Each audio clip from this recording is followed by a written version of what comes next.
Lucas, capítulo 24, versículo 21. Ora, nós esperávamos que fosse ele quem redimisse a Israel. Mas agora, além de tudo isso, é já hoje o terceiro dia desde que essas coisas aconteceram. Esse texto nos mostra o relato de alguns discípulos que estavam a caminhos de Emaús, a cidade de Emaús, onde o próprio Jesus, após ressuscitado, se coloca no meio deles, mas não se apresenta como Jesus, e a Bíblia nos mostra que eles não o reconheceram.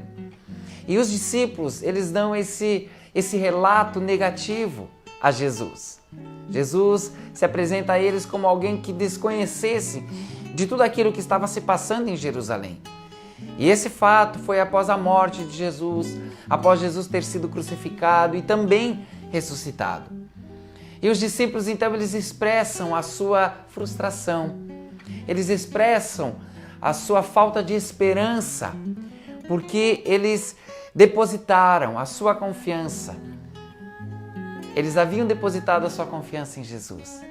Mas, na verdade, é interessante porque o texto nos mostra essa frustração e essa posição negativa dos discípulos, não simplesmente porque eles se frustraram com Jesus ou com algo que Jesus havia dito que faria e não fez.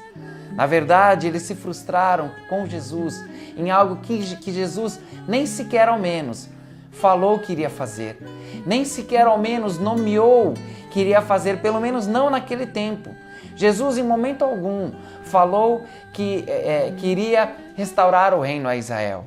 E a expectativa dos discípulos era dessa restauração, a restauração do reino a Israel. É interessante que muitas vezes as pessoas se frustram por elas colocarem a confiança em alguma pessoa, quando colocam a confiança em pessoas ou circunstâncias, e se frustram porque as pessoas realmente falham. Mas eu quero ressaltar algo aqui. Jesus é a pessoa a qual a gente jamais ele vai nos frustrar. Jesus é a pessoa que nós podemos realmente depositar todas as nossas fichas sem ter o medo, sem corrermos o perigo de nos sentirmos ou sermos frustrados por Ele. Jesus jamais irá nos frustrar. Mas quando colocamos a nossa confiança, a nossa expectativa em pessoas, aí sim, talvez corremos o risco de nos frustrar. É interessante que os discípulos aqui, dentro desse contexto, aquilo que eu quero transmitir a você nesse dia, eles não colocaram a sua expectativa simplesmente, não foi na pessoa de Jesus, ou algo que Jesus havia dito que iria fazer, mas eles colocaram a expectativa em algo que havia sido predito lá atrás, no Antigo Testamento. Era uma promessa lá de trás, onde eles haviam colocado a sua confiança em algo que havia sido predito lá atrás, mas que Jesus, em momento algum, falou que iria fazer. Os discípulos, então, eles colocaram a sua confiança em algo que havia sido falado no Antigo Testamento. Era uma promessa, mas olha que interessante. Eles atentaram para apenas uma promessa e se esqueceram das outras que falavam sobre a vinda do Messias. Eles esqueceram de todas as outras promessas que estavam inclusas no processo da salvação e da morte de Jesus. Jesus, em momento algum, ele omitiu aquilo que ele iria fazer. Ele revelou aos discípulos que ele precisaria morrer e que depois de 3 dias ele ressuscitaria. Mas os discípulos estavam simplesmente focados na promessa de restauração do reino e eles se perderam nisso. Por isso que eles, nesse relato, eles expressam a sua frustração e a sua tristeza, porque eles dizem assim: acabou, aquele que iria redimir Israel, aquele que poderia trazer qualquer restauração, qualquer mudança aqui, não existe mais. E eles esqueceram que Jesus havia dito que ressuscitaria.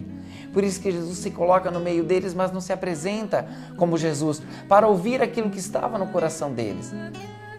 E nós vemos muitas pessoas nos nossos dias colocando uma esperança, colocando uma expectativa, colocando uma confiança em pessoas que talvez não mereçam toda essa confiança ou todo o crédito. E realmente elas vão se frustrar. Realmente o resultado disso é a frustração.